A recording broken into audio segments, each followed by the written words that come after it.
It's funny to think about this, isn't it? We take time to design a house before we build it. We get our clothes designed before we wear them. Everything that is man-made is designed before it's made.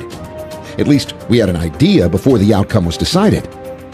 But when it comes to life, no one bothers to design their life. The most precious thing of all, life, must be designed.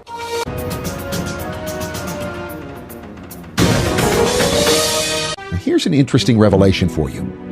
Everything you own or what you have become is the result of a goal you have set in the past. If you are what you didn't want to be, it's merely because of the absence of goals that you forgot to set in the past. There's so much clarity and purpose when you write your goals down. Goals are not just words. They are your future that you are carving. Goals make us grow.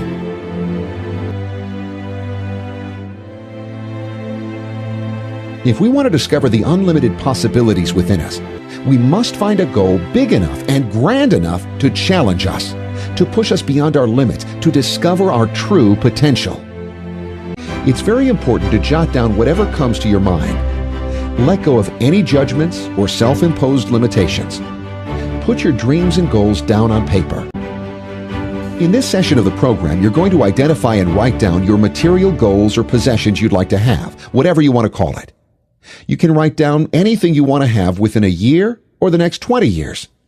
Be it home, car, vacation homes, anything. Just write down all your needy-greedy goals. Don't think about how or the why or the when. Be a little patient. All those answers will follow later. In this section of goal setting, you can write your ultimate financial goals or your money goals. How much money do you want to earn every month?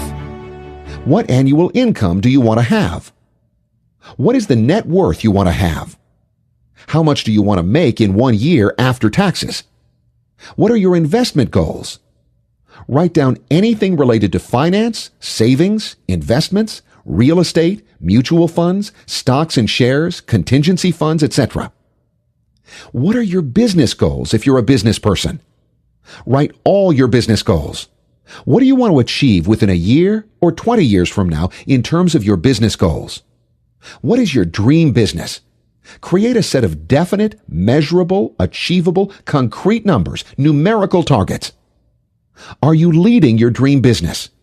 If not, what would your dream business be like?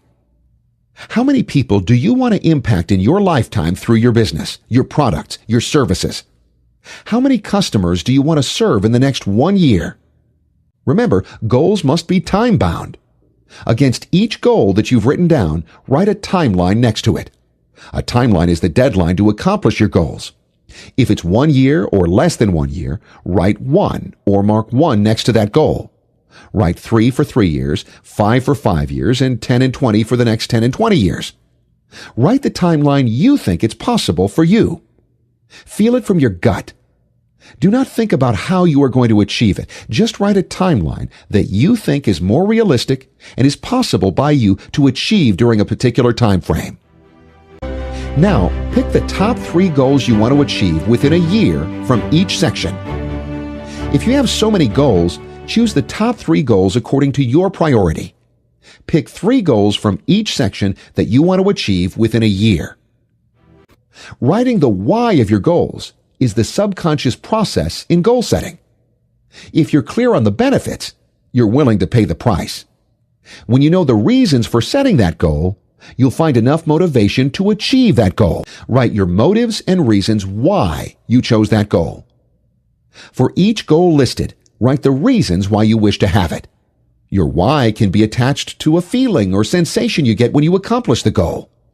Remember, most of the things you want in your life have a feeling or an emotion attached to it.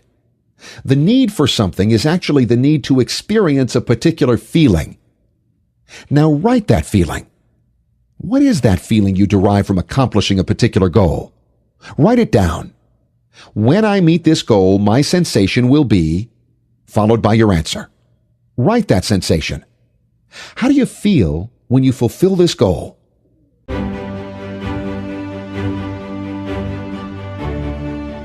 and it's easily achievable when you thin slice it, called chunking. That means slicing down your big goal into small goals. A very large goal should be broken down into more easily manageable tasks with short time scales. Remember the cliche, success by inch is a cinch, and by the yard, it's hard. For every big goal, you need a list of mini goals or a to-do list to achieve them. There are several ways to figure out the action steps or prepare the to-do list to accomplish any goal. One is to consult with people who have already done it. You can also do a mind-storming exercise. It's also called the 20-idea method, proposed by the father of goal setting, Brian Tracy himself. And here is the best part of goal realization. Develop a magnificent obsession in life. A lifetime goal can be a magnificent obsession. What is your lifetime goal?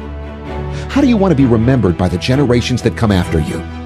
What is your magnificent obsession? It's when you dedicate your life to a powerful and compelling cause. Look backward. You simply close your eyes and imagine that you've already achieved your goal. Then just look back and see what was the last thing you did to achieve your goal.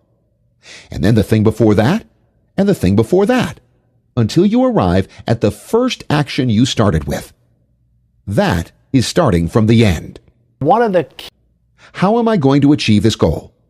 Then come up with 20 answers or 20 ways to achieve one big goal.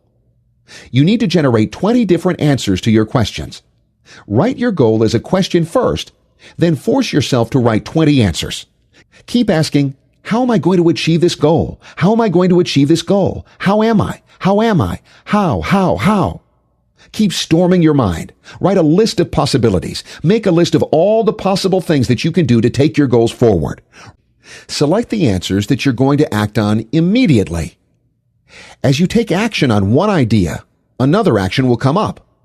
Implement your ideas. These ideas generate new ideas on the way, and implement them. Convert your ways of how you're going to achieve goals into a to-do list, a list of 20 activities. Prepare your to-do list like an action plan. Remember, each to-do list is an action step to achieve your goals. Chunk down your goals. Slice them down with action lists. The way to achieve your goals and beat all procrastination habits is to take one small step at a time. There will be supporters, on the other hand, who will empower your aspirations because they're also pursuing their dreams and goals just like you do. Remember to hang out with your support group. The most important thing is to continually hold in your mind that picture of yourself successfully achieving the goal. Think about your goals. Here's something you can do to develop a magnificent obsession. Make the best use of drawings, photos, pictures, and other visual aids to assist you in visualizing your goals. Visualization is a very powerful tool. Make the most of it.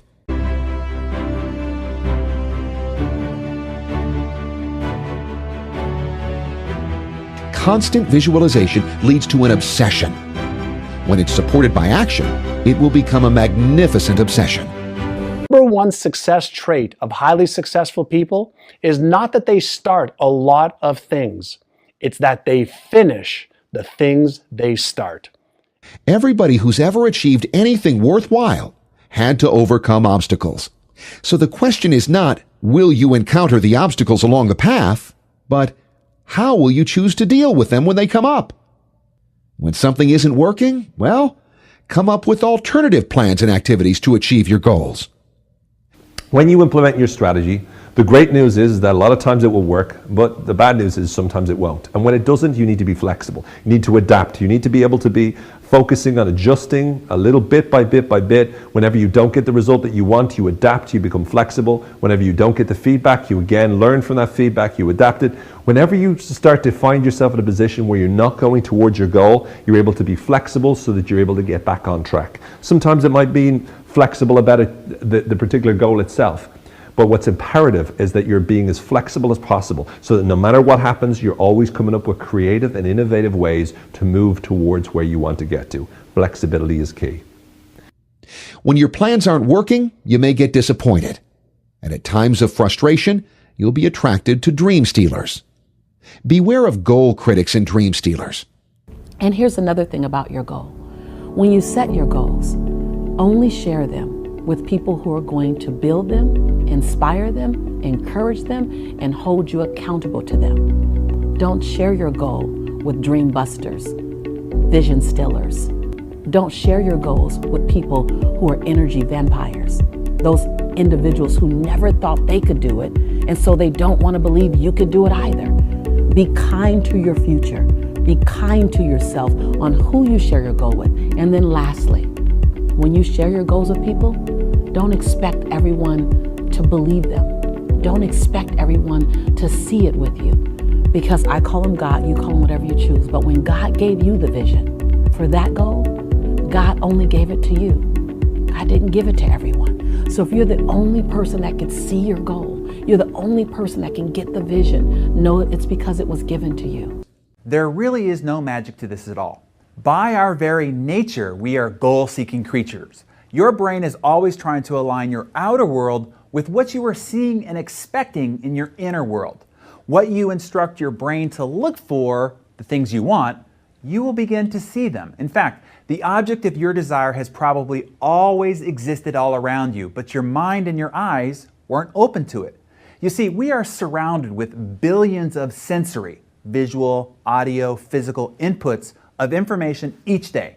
To keep ourselves from going insane, we ignore 99.9% of them. You only really see, hear, or experience those you focus your mind on.